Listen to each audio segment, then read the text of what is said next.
Hi guys! Ayan nga, meron akong 4 na kayumito dito oh. Violet na variety.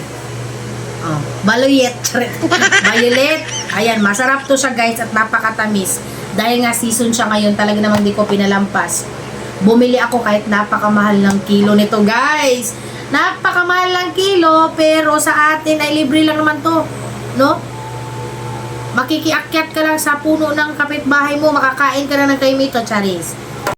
Ayan na nga guys, at hihiwain na natin siya. Ay, napakasarap nito. Yan.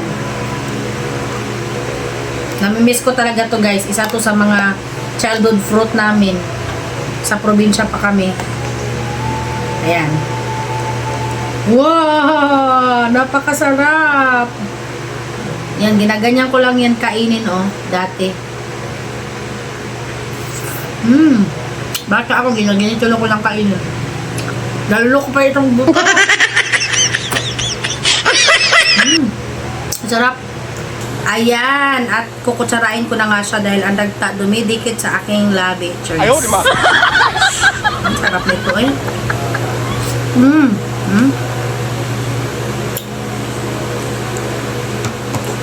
Sarap. Yung sa anak ko, lalagyan daw niya ng gatas. Pero ako, ito lang, sapat na. Masarap. Napakatamis. Ito, libre lang naman to sa atin, pero dito ang mahal-mahal. Ang kilo. Guys, magko-concentrate muna akong kumain dahil nabis ko talaga to. Siguro mga 10 years na akong di nakakain ito. What? Ang harap-harap.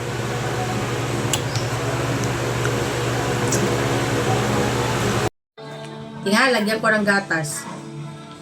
Wala.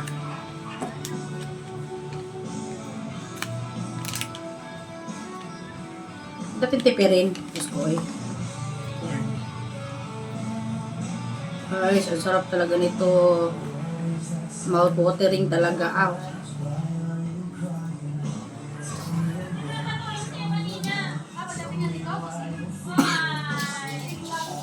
Gamit pa ako sa powder.